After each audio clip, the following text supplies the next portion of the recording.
1971 সালের মহান মুক্তিযুদ্ধের লক্ষ্য উদ্দেশ্য এবং জুলাই 2024-এর গণ অভ্যুত্থানের চেতনায় বাংলাদেশের জনগণের সাধারণ অভিপ্রায়কে ধারণ করে একটি বৈষম্যহীন সমাজ প্রতিষ্ঠা করা, সামাজিক ন্যায় বিচার নিশ্চিত করা এবং সুশাসন প্রতিষ্ঠা করা, বাংলাদেশের সাধারণ জনগণকে রাজনৈতিকভাবে সচেতন করে বাংলাদেশের আবহাওয়া বাংলাদেশ আম জনতা পার্টি হবে একটি গণতান্ত্রিক রাজনৈতিক দল।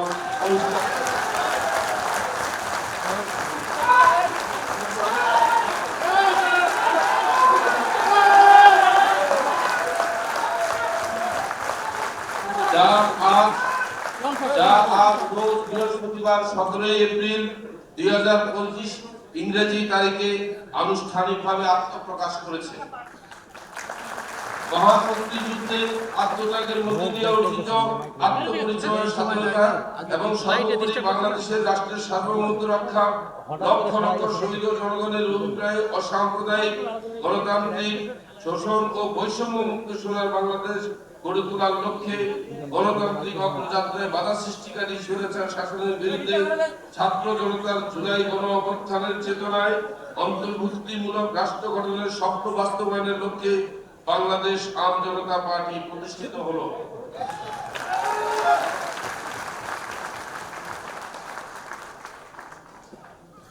বান্ডেল থাকলে প্রতি সেনমানিতে টাকা বাঁচবে।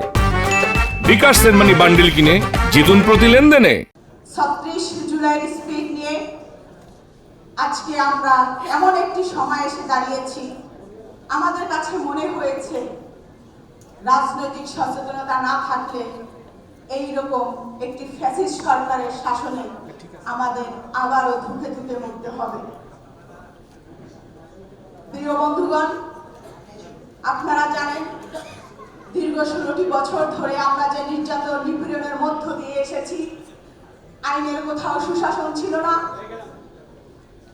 কারো কথা বলার অধিকার ছিল না, কারো ছিল না ভোট দেওয়ার অধিকার। সকল অধিকার কেড়ে নিয়েছিল ওই ফ্যাসিস্ট সরকার, যাকে 24-এর ছাত্র ও জনতার গণ অভ্যুত্থানের মধ্য দিয়ে আমরা পতন করতে সক্ষম হয়েছি।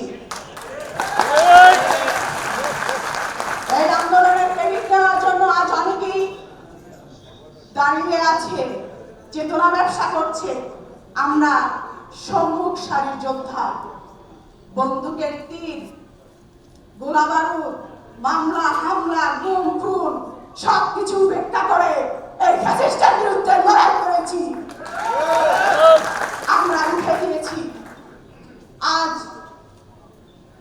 বাংলাদেশ আম জনতা পার্টির আত্মপ্রকাশ হলো। আমরা যারা স্বাধীনতা হয়ে গেছি তারা ধীরে ধীরে রাজনীতিতে অবসর নেব এবং তরুণদের হাতে দিব।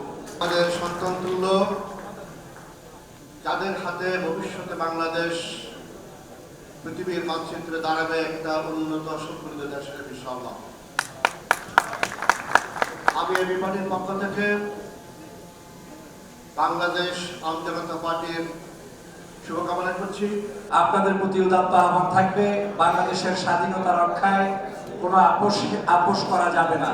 বাংলাদেশের মুসলমান, হিন্দু, বৌদ্ধ, খ্রিস্টান সকল ধর্মীয় মূল্যবোধের মানুষের পক্ষে যদি কাজ করতে পারেন, বাংলাদেশের স্বাধীনতা রক্ষায় যদি আপোষহীন ভূমিকা পালন করতে পারেন, আজকের হয়তো ছোট্ট একটি চারা, কিন্তু একটি দিন আসবে যেদিন বাংলাদেশে আপনাদেরকে মানুষ খুঁজে খুঁজে গ্রহণ করে দেশ নেতৃত্বের জায়গায় পৌঁছে দেবে।